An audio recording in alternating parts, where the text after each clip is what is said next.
അവിടുത്തെ പറയാമായിരുന്നു. മണിക്കൂറിൽ പറയാം.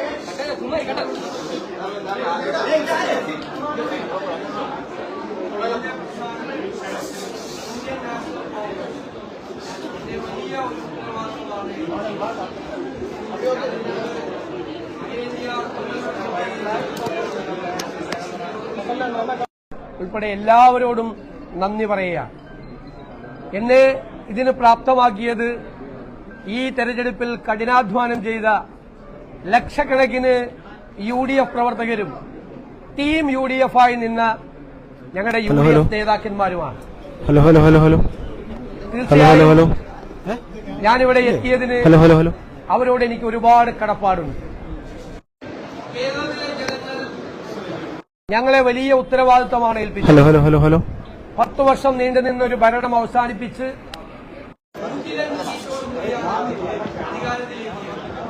ആ ജനങ്ങളോട് ഞങ്ങൾ പറഞ്ഞ കാര്യങ്ങൾ ഒന്നൊന്നായി ഞങ്ങൾ ചെയ്തു, കഠിനാധ്വാനം ചെയ്തു, പൂർണ്ണമായ അർപ്പണബോധത്തോടെ ജനങ്ങളുടെ ജീവിത നിലവാരം ഉയർത്താൻ, കേരളത്തെ മാറ്റിയെടുക്കാൻ, പുതിയ ഒരു കേരളത്തെ സൃഷ്ടിക്കാൻ, ഒരു പുതിയ യുഗത്തിന് തുടക്കമിടാൻ ഞങ്ങൾ എല്ലാവരും ചേർന്ന് കഠിനാധ്വാനം ചെയ്തു.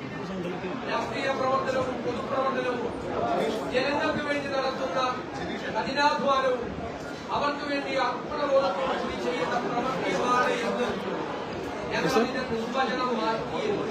പൊതുപ്രവർത്തനത്തിന്റെയും രാഷ്ട്രീയത്തിന്റെയും നിർവചനം അതായിരിക്കുമെന്ന് മാറ്റിയെഴുതും. ഇതൊരു ദൈവികമായ നിയോഗമായി ഞാൻ കാണുന്നു. വ്യക്തിപരമായി കിട്ടിയ ഒരു കാര്യമായിട്ടല്ല കാണുന്നത്. അതിനെ സഹായിച്ച ഒരുപാട് ആളുകളുണ്ട്. ഈ വലിയ വിജയത്തിന് ഞങ്ങളെ സഹായിച്ചത്, ഏറ്റവും കൂടുതൽ സഹായിച്ചത് AICC ആണ്. ആ AICCയുടെ പ്രവർത്തനങ്ങളെല്ലാം കേരളത്തിൽ ചുമതലയുള്ള ജനറൽ സെക്രട്ടറി ശ്രീ KC വേണുഗോപാലാണ്.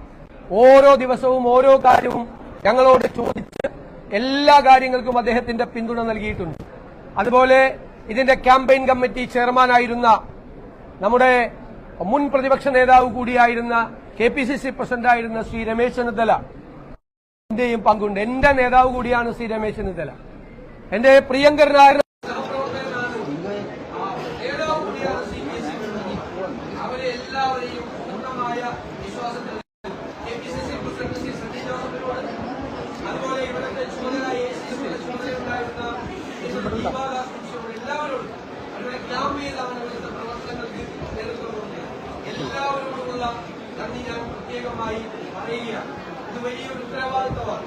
കാരണം കേരളം അതിന്റെ ഏറ്റവും വലിയ സങ്കീർണമായ ഒരു അവസ്ഥയിലൂടെ നടന്നു പോവുകയാണ്. ഞങ്ങൾ തന്നെ ജനങ്ങളുടെ മുന്നിൽ അവതരിപ്പിച്ച കേരളത്തിന്റെ ഒരു ചിത്രവും ആ വെല്ലുവിളികളെ നേരിടാൻ കേരളം ഒരുമിച്ച് നിൽക്കണം. കേരളത്തിലെ എല്ലാ വിഭാഗം ജനങ്ങളുടെ പ്രതിപക്ഷത്തിന്റെ ഉൾപ്പെടെയുള്ള പൂർണ്ണമായ പിന്തുണ ഞാൻ അഭ്യർത്ഥിക്കുന്നു. നമ്മുടെ കേരളത്തെ നമുക്ക് രക്ഷിച്ചെടുക്കാൻ, പുതിയ കേരളത്തെ സൃഷ്ടിക്കാൻ എല്ലാവരും ചേർന്നുള്ള പ്രവർത്തനത്തിനും മാത്രമേ കഴിയുകയുള്ളൂ. നല്ല ഒരു ടീം ഉണ്ടാകും, നല്ല ഒരു ടീം ബിൽഡ് ചെയ്യും. ഒരാൾക്ക് ഒറ്റയ്ക്കൊന്നും ചെയ്യാൻ കഴിയും, ഒരാൾക്ക് ഒറ്റയ്ക്കൊന്നും ചെയ്യാൻ കഴിയും. ടീമിനായിരിക്കും ചെയ്യുന്നത്. കേരളത്തെ രക്ഷിക്കാനുള്ള ആ ടീം ബിൽഡ് ചെയ്യുക എന്നുള്ള ഉത്തരവാദിത്വം കൂടി തീർച്ചയായും ഏറ്റെടുക്കും. ഹൃദയം നിറഞ്ഞ നന്ദി എല്ലാവരോടും പറയുന്നു. കേരളത്തിലെ ജനങ്ങളോട് പറയുന്നു.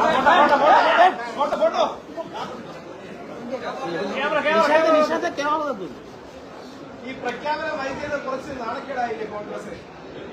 ഒരു നാണക്കേടും ഇതൊക്കെ അന്നുപടി പ്രവർത്തനം ഇവിടെ മറ്റ് സംസ്ഥാനങ്ങളിലെല്ലാം വിവിധ പാർട്ടികൾ മുഖ്യമന്ത്രിമാരെ തെരഞ്ഞെടുക്കാൻ എത്രയോ സമയമെടുക്കുന്നു.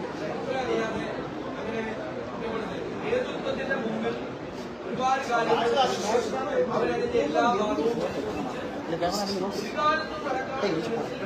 എംഎൽഎമാരുമായി MP-മാരുമായി സീനിയർ നേതാക്കളുമായി എല്ലാവരും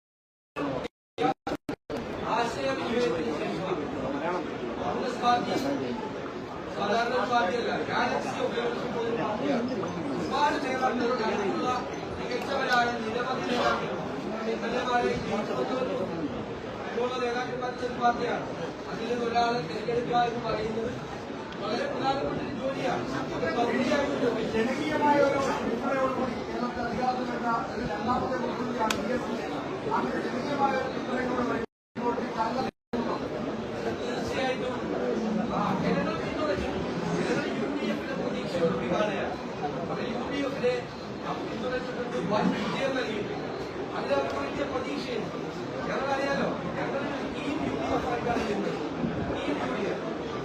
പാർട്ടിയെ പോലെയാണ് പ്രവർത്തിച്ചത്. എല്ലാ നേതാക്കളും പ്രിയങ്കരായ സാധിക്കുന്ന ഏറ്റവും സീനിയറായിട്ടുള്ള Shri ജിയോട് Shri പ്രേമചന്ദ്രനും Shri ഷിബുവിനോടൊപ്പമുള്ള RST CP John ഞങ്ങളുടെ UDF സെക്രട്ടറി ആയിരുന്നു. അതുപോലെ ശ്രീ രാജൻ ബാബു, ശ്രീ മാണി സി കാപ്പൻ, ശ്രീ അനൂപ് ഉൾപ്പെടെയുള്ള UDF നേതാക്കൾ ഒരു പാർട്ടിയെ പോലെയാണ് അവരെല്ലാം പ്രവർത്തിക്കുന്നത്. അവരെ എനിക്ക് ഉപദേശങ്ങൾ തന്നിട്ടുണ്ട്, അനുഗ്രഹങ്ങൾ തന്നിട്ടുണ്ട്, തെറ്റുകൾ തിരുത്തിയിട്ടുണ്ട്, കറക്റ്റ് ചെയ്തിട്ടുണ്ട്. അതുപോലെ തന്നെയാണ് പിന്തുണ പ്രത്യേകിച്ച് MLA-മാരുടെ പിന്തുണ വളരെ കുറവാണെന്നൊരു വിലയിരുത്തലൊക്കെ ഉണ്ടായിട്ടുണ്ട്. നിയമസഭാ കക്ഷി യോഗത്തിലൊക്കെ MLA-മാരുടെ അങ്ങേക്കുണ്ടായ പിന്തുണ വളരെ കുറവെന്നുള്ള ഒരു ചർച്ചകളും അത്തരത്തിലുള്ള ഒരു വിവാദങ്ങളൊക്കെ ഉണ്ടായിട്ടുണ്ട്. ആലോചിച്ച് അവരെ കണ്ടിട്ട്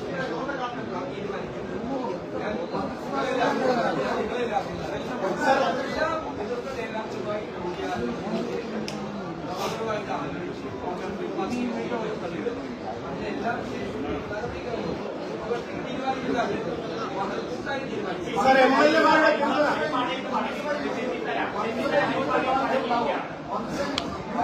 ഞാനല്ലല്ലോ മന്ത്രിമാരെ തീരുമാനിക്കുന്നത്, പാർട്ടിയാണ് മന്ത്രിമാരെ തീരുമാനിക്കുന്നത്. മന്ത്രിമാരെ തീരുമാനിക്കുന്നത് പാർട്ടിയാണ് ഉദ്ദേശിക്കുന്നത്.